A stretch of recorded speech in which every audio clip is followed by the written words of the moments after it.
बुलढाणा जिल्हा परिषदेअंतर्गत विविध विभागांमध्ये कार्यरत असलेल्या 199 महिला कर्मचाऱ्यांनी लाडकी बहीण योजनेचा गैरलाभ घेतल्याची धक्कादायक बाब उघडकीस आली आहे। शासनाने केलेल्या पडताळणीमध्ये ही माहिती समोर आली असून या प्रकारामुळे प्रशासनात खळबळ उडाली आहे। शासनाकडून करण्यात आलेल्या पडताळणीत समोर आलेल्या आकडेवारीनुसार राज्यात एकूण 1182 महिला कर्मचाऱ्यांनी या योजनेचा लाभ घेतलाय। यापैकी तब्बल 199 लाभार्थी महिला एकट्या बुलढाणा जिल्ह्यातील आहेत।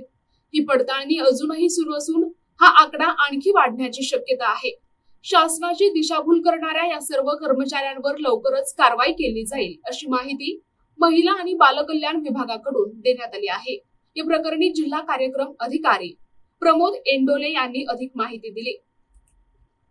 साधारणतः 51,000 लाभार्थ्यांची यादी आपल्याकडे आलेली आहे आणि 51,000 जे लाभार्थी आहेत त्यामध्ये 21 ते 65 वयोगटामध्ये न बसणारे असे 12,000 लाभार्थी आणि एका फॅमिलीमध्ये म्हणजे मल्टिपल फॅमिली जे मेंबर असतील त्यांच्या पडताळणी संदर्भातले याद्या आपल्याकडे प्राप्त आहेत।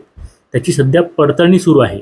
पडताळणी अंती जर ते पात्र असतील तर त्याची शासनाकडे शिफारस करण्यात येणार आहे आणि जे अपात्र असतील त्यांचा लाभ कायमचा त्यासोबत बंद करण्यात येणार।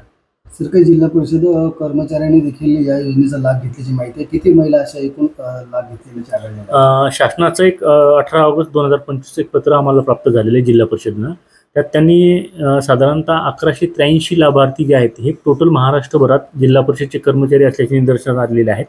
त्यापैकी बुलढाणा जिल्हा परिषदमध्ये साधारणतः 199 ची यादी प्राप्त झालेली आहे।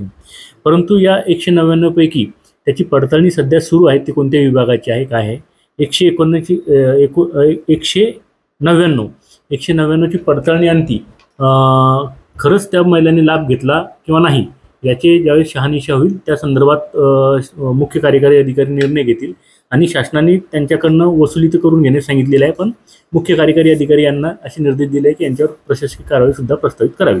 कुठल्या विभागाच्या ह्या महिला कर्मचारी हे काही निष्पन्न झाले नाही अजून तरी नाहीये। आताच 2 दिवसाअगोदर ती यादी आम्हाला प्राप्त झालेली आहे। संबंधित सर्व विभागांना आम्ही ती पाठवत आहोत।